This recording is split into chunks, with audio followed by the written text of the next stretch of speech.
El programa de fortalecimiento de gobiernos autónomos descentralizados presenta FORGAD al aire. Un espacio para abordar los temas de la política pública local, el buen uso de recursos públicos, la eficiencia de los modelos de gestión y la articulación del Estado con la sociedad civil. FORGAD al aire con la conducción de Edison Mafla. FORGAD al aire.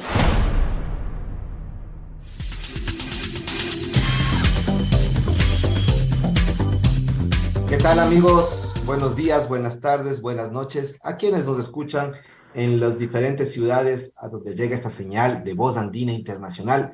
Recuerden que su programa FORGAD al aire es una iniciativa del área académica de gestión de la Universidad Andina Simón Bolívar, sede Ecuador.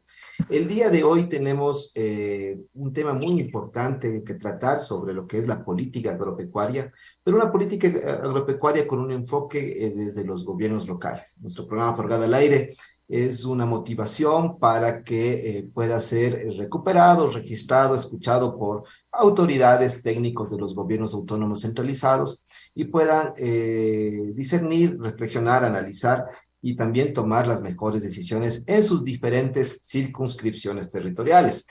Antes de dar paso a nuestro invitado y experto en temas de políticas agropecuarias, queremos nosotros hacer una primera introducción sobre unos datos que nos muestran por qué es importante trabajar los temas del agro ecuatoriano y sobre todo, obviamente, entender que esto, a pesar de que se han hecho muchas acciones, proyectos, programas y por supuesto políticas, ha habido temas que son coyunturales, como la propia pandemia, en donde podemos hacer una reflexión de que en el mes de mayo del 2020 hubo pérdidas importantes en los sectores económicos del país. Sobre todo hay una cifra que equivale más o menos a 6.422 millones de dólares, lo que equivale más o menos al 6% del PIB.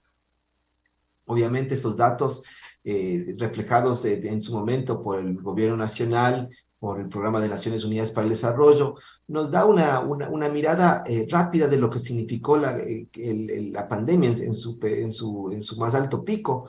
Por supuesto, también hay que indicar que para esto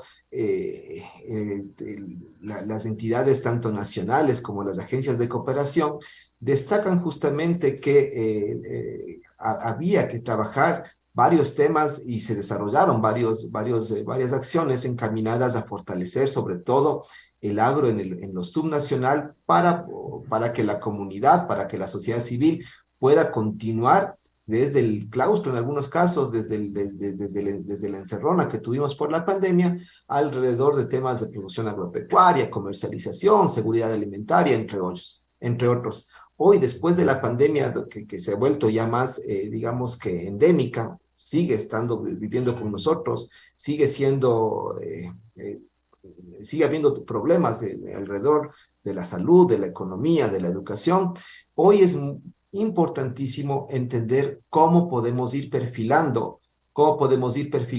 una nueva estrategia frente a la coyuntura actual, frente a los nuevos escenarios y por supuesto entendiendo que, por ejemplo, hay que rescatar que justamente uno de los grupos más vulnerables en donde se genera quizás el 80% de los empleos agrícolas y se produce cerca del 70% de los alimentos, está en la agricultura familiar. Entonces, esto supeditado a que también la población rural en relación a la población urbana tiene unos desequilibrios tremendos. La gente de la ruralidad sigue migrando hacia el urbano y esto hace imposible quizás tener una correcta información de qué es lo que podemos hacer. Sin embargo, para ello, tanto el sector público, el sector privado y las organizaciones no gubernamentales están trabajando, porque hay que destacar que si bien en época de pandemia hubo unos registros bajos alrededor del PIB, también es cierto que en los últimos años se ha registrado una mejoría en en la agricultura especialmente, ¿no? Hay un aporte del 8% que la agricultura hace al Producto Interno Bruto y la expectativa es que este porcentaje suba, obviamente, más allá de los 4.700, 800 millones de dólares que ya la agricultura ayuda al país y obviamente lo que se genera al interior es la contribución de casi el 70% de los alimentos. Entonces, con esta introducción, nuestro debate del día de hoy, la tertulia que vamos a tener, el diálogo es con un especialista en temas agropecuarios, estudiante de esta casona universitaria. Yo quisiera presentarles a ustedes a el ingeniero agropecuario David Sarmiento. Él es ingeniero, obviamente, como le habíamos indicado, especialista en desarrollo de proyectos y magíster en dirección integrada de proyectos por esta casona universitaria, por la Universidad Andina Simón Bolívar, sede Ecuador. Bienvenido, David, a tu programa Forgada al Aire. Hoy día de hoy vamos a tener la oportunidad de conversar contigo, como decíamos, estrategias, tips, escenarios, y sobre todo, qué es lo que nos marca de manera general la política ecuatoriana para que nuestros gobiernos seccionales desde las autoridades locales motiven, promuevan el desarrollo agropecuario del país. Pero antes que nada, darte la bienvenida. David, buenos días. Muchísimas gracias, Edison. Un saludo grande a todos los que conforman la Universidad Andina, también a todos nuestros oyentes y a nuestros televidentes. Desearles el mejor año en este 2023. Muchas gracias por la invitación. Muchas gracias, querido David. Como tú conoces, en la Universidad Andina Simón Bolívar tenemos un programa de fortalecimiento de los gobiernos autónomos centralizados. Uno de sus componentes es justamente este programa de radio, que es para nuestros gobiernos locales un repositorio. Y estoy seguro que van a consultar muchísimo sobre esta particular entrevista. Para empezar, digamos que la pregunta de entrada es... pensemos un poco desde las competencias que tienen nuestros niveles de gobierno, especialmente la de fomento productivo, atado a los gobiernos provinciales principalmente, pero sin dejarles sueltos al nivel cantonal y al nivel parroquial. Una primera idea de lo que está pasando en el país a veces resulta desde qué información es la que manejamos. Supongo que tenemos información de cómo se desenvuelven los principales productos a nivel nacional e internacional en los temas de comercio, exportación e importación, como el cacao, las rosas, el atún, el camarón, entre otros, donde somos fuertes, pero ya hablando en los temas más del agroecuatoriano, de lo que significa la producción interna, tenemos datos donde puedan consultar nuestros gobiernos locales qué es lo que ocurre con nuestro territorio, qué estamos produciendo y cuál es la proyección sobre lo que se debería hacer en temas agrícolas y pecuarios. Sí, mira, Edison, a veces es muy importante el poder tener estos espacios para dar a conocer lo que a veces existe, ¿no? Existe referente información. Efectivamente, si chequeamos en la página web del Ministerio de Agricultura, existe un sistema denominado SIPA. Este sistema tiene proyecciones, tiene la generación de mapas, de uso de suelos, de cobertura de uso de suelos. Existen varios boletines de cómo está el sector maíz, sector arroz, los principales cultivos que se manejan, ¿no? en el país, los principales tradicionales y no tradicionales. Entonces, referente a información, lo que tú mencionabas, todos los que estamos envueltos en el sector productivo, el tema de precios también es otro tema que está en este sistema. Todos los que estamos envueltos en este sector productivo, debemos manejar bien este tipo de plataformas. Entonces, esto nos va a empezar a guiar un poco sobre cuáles podrían ser nuestras fortalezas. Y ahí paso también a otro tema, ¿no? Que sería el tema de qué tenemos en un abanico de posibilidades, de herramientas y también de legislación. Yo creo que de ahí es importante partir. Actualmente, como sabemos, el tema de fomento productivo lo tiene la competencia los gobiernos provinciales, netamente. A nivel de Estado está simplemente para emitir el tema de la rectoría, generar políticas, generar normativas, regulaciones. Y ese es la desarticulación posiblemente que existe actual, ¿no? Antes nos quejábamos porque no había una normativa, porque no había una política, no había un direccionamiento. En el 2021 salió ya por parte del Estado una política pública para 2020 al 2030. Entonces ya existen lineamientos de los cuales ya los GATS tienen que acogerse parte de eso, estructurarse, articularse, y en función a él estamos justo en un proceso en el cual ya van a entregarnos sus planes y sus nuevas propuestas, porque los planes ya están presentados, pero sus nuevas propuestas, sus reformas. Entonces, muy interesante que articulen todo este tipo de cosas, que articulen todas las herramientas que hay, todos los sistemas de información habidos por haber. Y igual, tengo igual conocimiento que el Ministerio de Agricultura está por sacar el nuevo registro, que es como un censo agropecuario. Entonces, toda esa información va a servir va a ser de utilidad para poder plantear sus estrategias, sus planes de fomento productivo. Entonces, muy importante conocer este tipo de herramientas, este tema de legalidades, conocer muy bien desde lo legal para ver hasta dónde se puede llegar, cómo se puede fomentar y de ahí ir estructurando un buen plan, algo ya muy sólido, institucionalizar estrategias para que en territorio ya sea más fácil ya la operatividad, ¿no? La entrega de recursos y todo. Muchas gracias, querido David. Entonces, miren, nuestros gobiernos locales, la importante información que nos entrega David, por un lado tenemos un sistema de información nacional, SIPA, por otro lado normativa que se ha ya aterrizado desde el año 2021, estamos en el 2023, y la coincidencia, querido David, 2023 empezamos con gobiernos seccionales, digamos que con nuevas autoridades o con autoridades reelegidas. Entonces, esto implica que vamos a tener la posibilidad de o elaborar o actualizar planes de desarrollo y ordenamiento territorial y tratar de adecuarlas tanto a la información que ya se encuentra dentro de este sistema de información, pero también a la normativa que se va a empezar, de alguna manera, como tú dices, a intentar recuperar, a intentar organizar el territorio, a intentar promover prácticas en torno a las políticas, a las definiciones que tiene en este lado nuestro,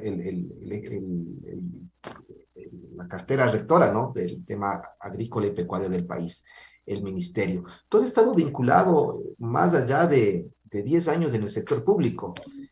Hagamos un paréntesis previamente para seguir profundizando todo esto. ¿Qué te ha llevado a ti, más allá de tu carrera profesional, a generar, digamos que, a vincularte al sector público? ¿Qué hace para un ingeniero agropecuario entrar, digamos que en este sector, e intentar generar, como tú mismo dices, normativas, herramientas, de estrategias para mejorar el agro ecuatoriano? Sí, mira, digamos que el servicio público en realidad sí tiene que llegar a un punto de vocación, ¿no? Si bien nosotros todo lo que nos imparten es para bajar a territorio, para hacer, que de hecho lo he hecho, he tenido mis emprendimientos, he tenido la producción, también he estado administrando, pero siempre he tenido ese tema de que desde el sector público uno puede ayudar a que la visión de ser como quizás otros países que están más avanzados, podamos hacerlo, ¿no? Y justamente es el esfuerzo de buscar ese punto intermedio entre el Estado, entre el sector productivo, de cómo ir de la mano hacia una visión. Bueno, no hay una visión, no hay un solo norte, hay muchos nortes en el sector productivo, pero el sector del beneficio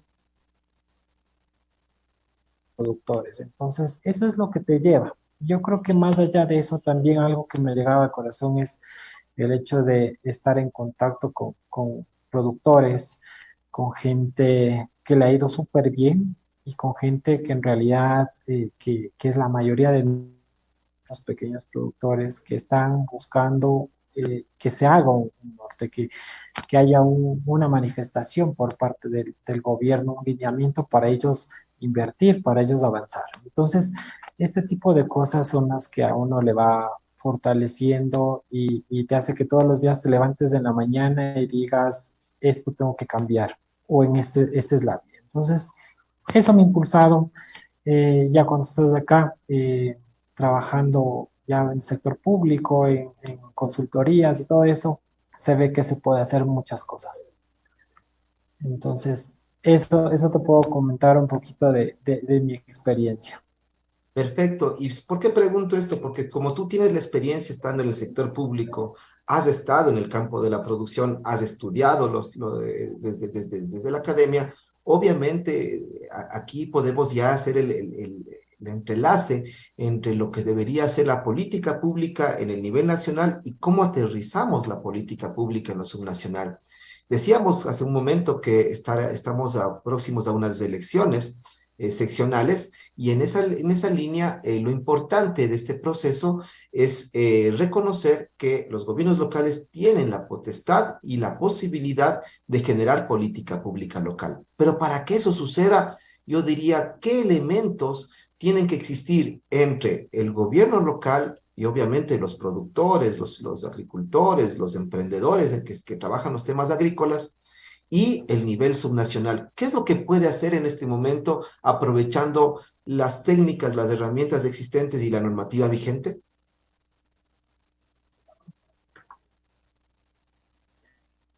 Mira, de lo que yo he podido percibir en este tiempo, yo creo que mucho tiene que ver con la articulación. Actualmente hay empatías con ciertas localidades. Hay veces que no son partícipes, cada uno quiere ir por su medio. Entonces, yo creo que se tiene que empezar desde ese tema, la buena articulación, las mesas de diálogo, el poder trazar metas en conjunto. Las planificaciones tienen que ser no individuales, tienen que ser en conjunto. Tiene que haber una potencialidad por cada zona y sobre eso ir trabajando. No sé si se me escuchó. Sí, está un poquito entrecortada, pero se te escuchó bien. En esa medida, si nosotros pudiéramos hablar de tres, digamos que principios básicos de la gestión pública nacional alrededor de la generación de la información para la correcta planificación, alrededor de la parte legislativa para generar regulaciones locales que permitan consolidar la política pública y generar una convivencia con la sociedad. Y finalmente, obviamente, eh, determinar acciones o acciones directas o complementarias para fortalecer, digamos que la política. En estos tres grandes campos, David, ¿cómo pueden insertarse los gobiernos locales y y qué es lo que debería generar el sector público? Ya vamos a hablar del sector privado para poder, digamos que tener no solamente las ideas, sino también ya llegar a mirar acciones concretas en el campo de lo productivo. ¿Se ha planteado esos retos desde el sector público, desde tus estudios, desde los territorios donde tú de pronto has visitado? Mira, poniendo la perspectiva sobre lo que se debería hacer, sin duda, el trabajo creo que es lo principal. Ahorita hay sectores familiar campesina, ¿no? A nivel de producción, en el sector de leche principalmente, el 80% de productores son de la agricultura familiar campesina y ese otro 20% son medianos, grandes productores que son los que abastecen más leche, pero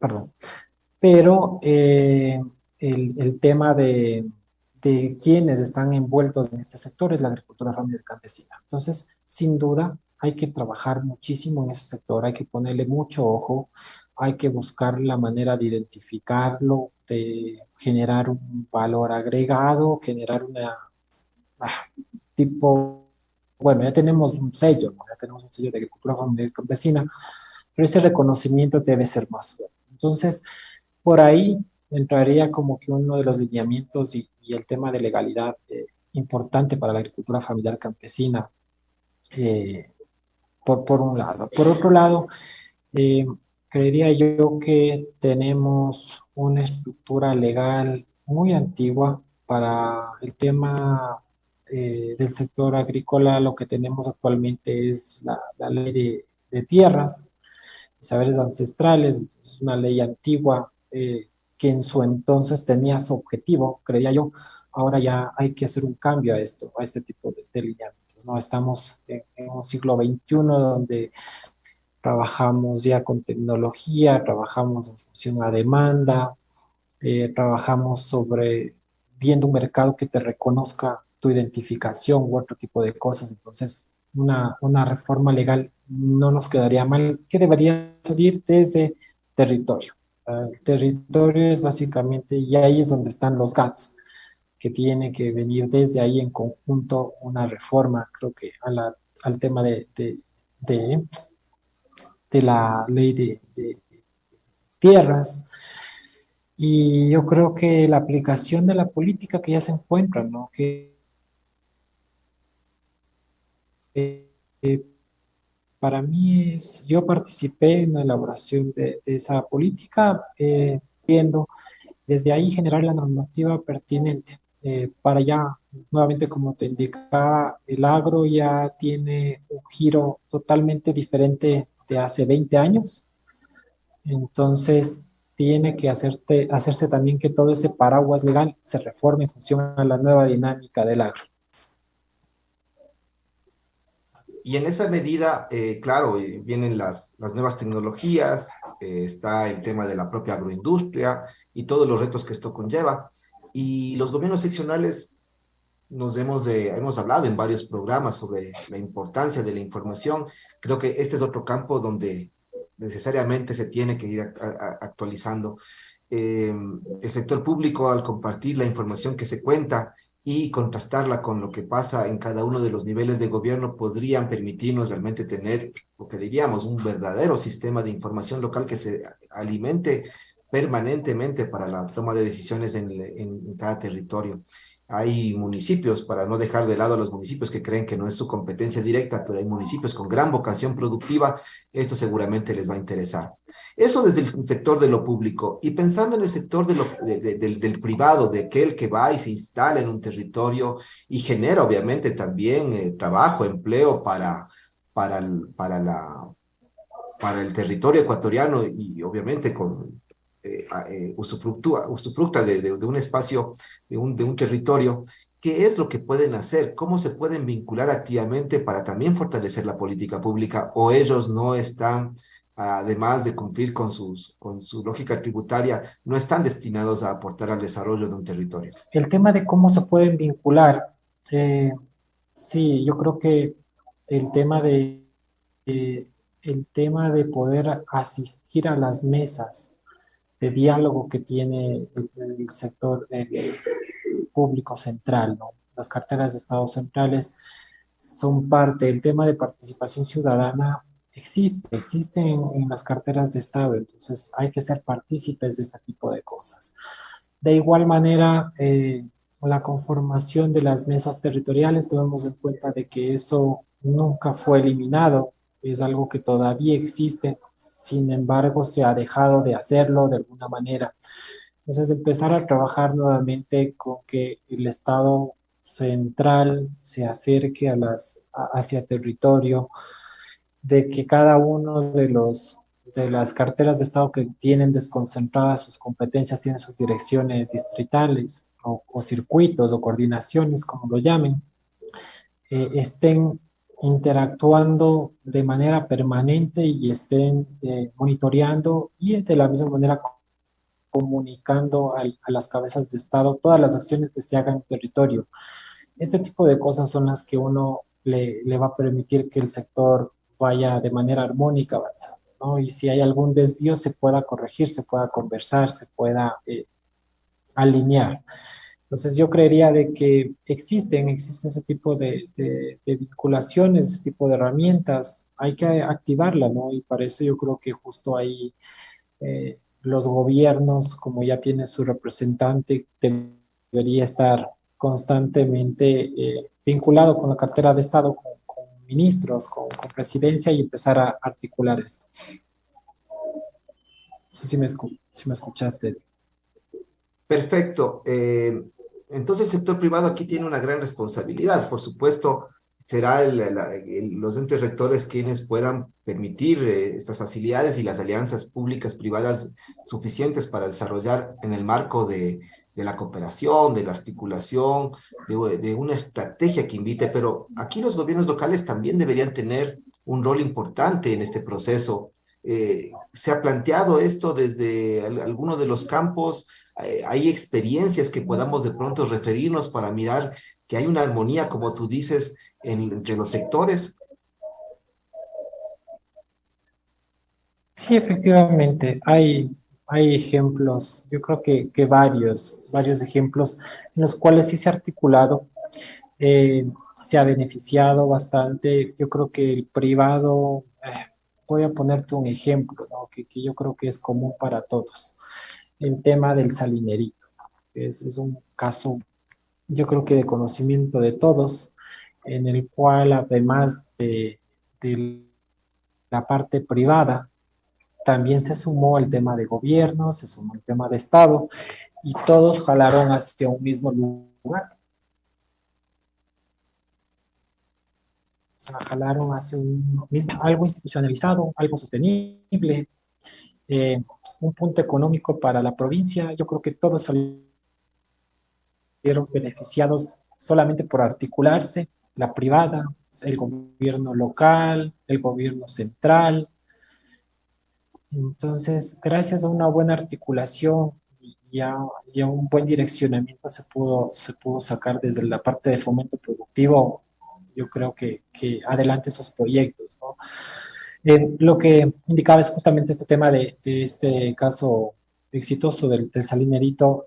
Prácticamente, bueno, y en resumen, se articuló tanto el gobierno local, tanto el Estado, para que esto sea, este emprendimiento ya sea una empresa ya muy sostenible y que en realidad resulte hasta ahora, sigue siendo el caso exitoso del que muchos hablamos. Entonces, eso es lo que te comentaba, de que sí existen casos en los cuales se han articulado y uno se da cuenta de que es simples decisiones, decisiones y ganas de articular y de continuar con emprendimientos. Entonces, como ese, existen muchos más y todo está en que se asignen los recursos de manera pertinente, que se generen las políticas de manera pertinente y en el momento que se necesita para que los emprendimientos puedan salir y sean puntos generadores de empleo, de economía, que te levanten el sector desde abajo, ¿no?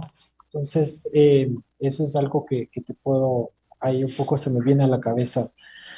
Sé que hay muchos más, tenemos los de los sombreros de paja toquilla, de Manaví, tenemos muchísimas experiencias en el tema de cacao, algunas empresas como Pacari, como empresas como República del Cacao, que han bajado a territorio y han diseñado proyectos productivos, estrategias productivas. Entonces existen desde la industria muchos incentivos y han sido articulados con gobierno tanto descentralizado como central. Perfecto. Y ahora hablemos un poquito desde la lógica del sector en sí mismo, del agricultor o de aquellos agricultores que organizados tienen organizaciones de segundo, tercer grado, federaciones, asociaciones, corporaciones, entre otras. ¿Qué es lo que podemos motivarles a ellos para que puedan tener esa relación más cercana sobre todo con aquellos que hacen la normativa, como tú mismo lo dices, y que generen información fidedigna para, digamos, que adecuar políticas públicas más coherentes entre los territorios? ¿Existen alternativas también para ellos? ¿Qué es lo que se podría hacer?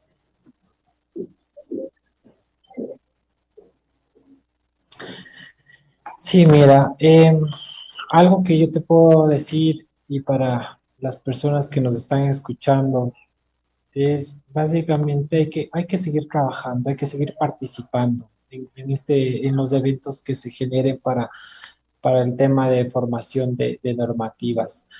Eh, por, por la legalidad de la generación de normativas, se tiene que bajar a hacer las consultas previas con la ciudadanía para que sea una normativa en realidad aceptada y legalmente constituida. Entonces, hay que ser partícipe de todos estos eventos. Algo muy fuerte con lo que se lucha, creo que todo el tiempo, es justamente de que el sector productivo ya está cansado de que ya por muchos años no se haya, no se haya dado su voz, no se haya mejorado sus condiciones, no se haya mejorado su calidad de vida. Y prácticamente la respuesta de ellos ha sido justamente buscar que sus hijos, sus nietos, encuentren una mejor calidad de vida en ciudades, ¿no? Y ellos apoyan y promueven también a que la gente salga y mejore. Tienen su prioridad y está muy bien, está muy bien. Ahora el tema es el encargo que tenemos nosotros como fomentadores del sector productivo. Entonces, ¿qué estamos haciendo para que esa gente no se vaya? ¿Cómo hacemos que el sector agrícola sea un negocio, que la gente lo vea como en realidad un buen negocio con el que yo puedo quedarme, generar empleo, que la gente joven vea que esa es una muy buena alternativa para continuar, para que su bolsillo y su calidad de vida mejore? Ese tipo de cosas yo creo que son los retos que se tiene actualmente.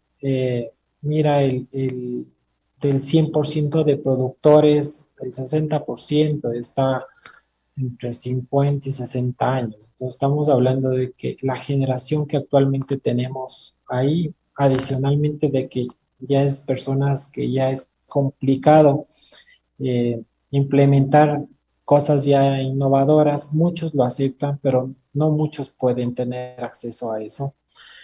Tenemos que hacer una reforma para que toda esa juventud regrese al campo, que toda esa juventud vea que hay un norte, que hay una posibilidad de avanzar desde su territorio y que avancemos. A la final, después del petróleo, lo que nos queda es el agro, ¿no?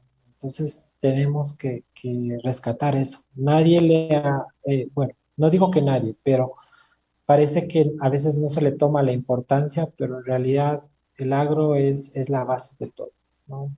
Entonces, eso es algo que yo ahí dejaría como también una reflexión, que hay que apuntarle al agro, hay que unirnos para que todo el sector salga. No es difícil, hay casos de éxito que se ven, es cuestión de sentarse, conversar, articular y generar un mismo norte entre Estado central, gobiernos descentralizados, organizaciones no gubernamentales, fondos de cooperación internacional. Sin duda, empezar desde los productores, desde la industria, desde los inversionistas. Y esta es una muy buena manera y como te indicaba, y hay casos que sí avanzan.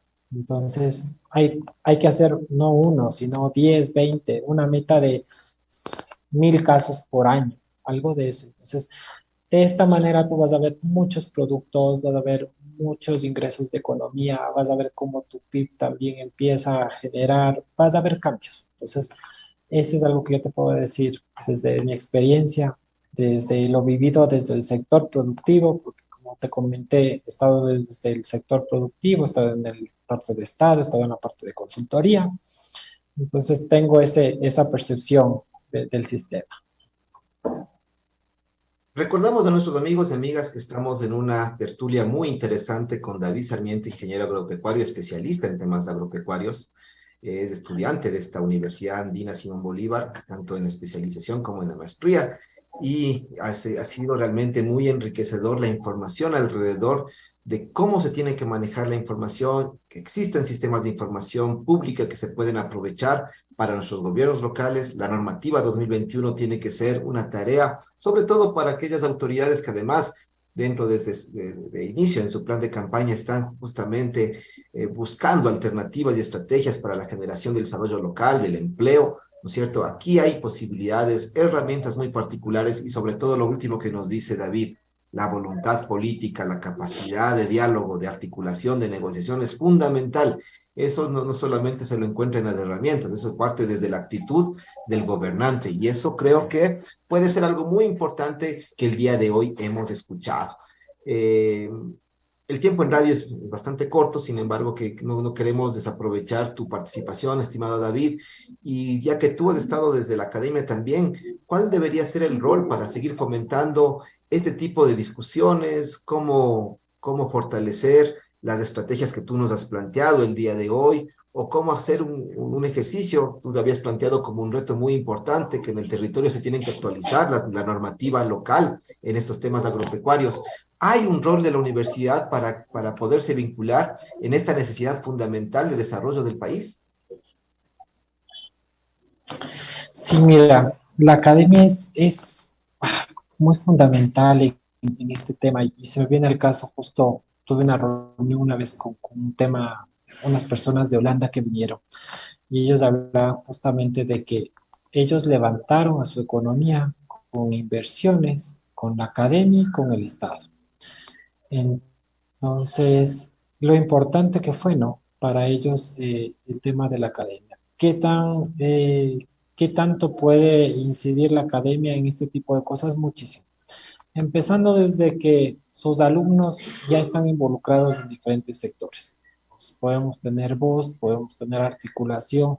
Desde ahí empezamos un tema de articulación, un tema de conexión entre un sector y otro. Vamos conociendo diferentes perspectivas de lo que se esté estudiando. En mi caso, que estábamos en un tema de planificación, veíamos cómo actuaban diferentes carteras de Estado y mucho de eso me sirvió para acá entregarlo y acá empezar a articular.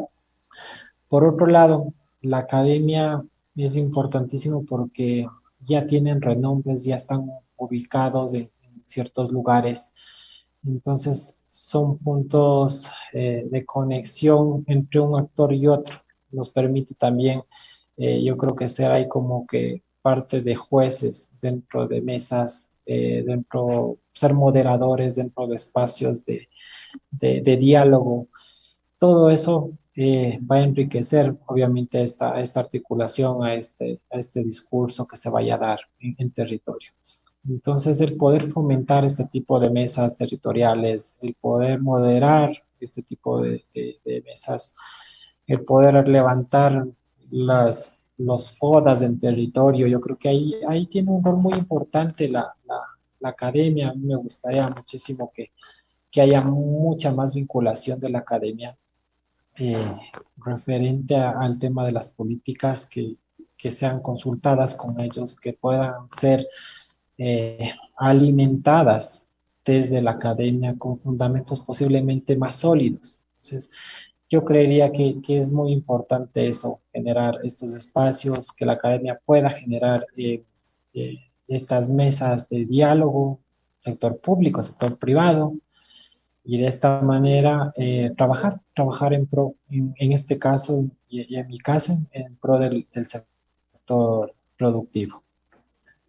Mi querido David, muchas gracias. Esta es la participación de David Sarmiento en el programa Forgada al Aire sobre los temas de estrategias locales para implementar una potente política agropecuaria.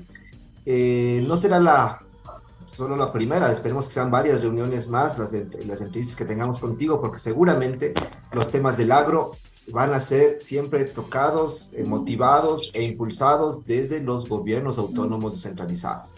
Esa es nuestra expectativa y la universidad, por supuesto, entrará en esta sintonía a través de los distintos medios de investigación, de educación y de vinculación con la colectividad. En esta oportunidad es a través de este programa Forgada al Aire y queremos saber cómo te has sentido, David, con esta entrevista y agradecerte también, obviamente, por tu participación el día de hoy.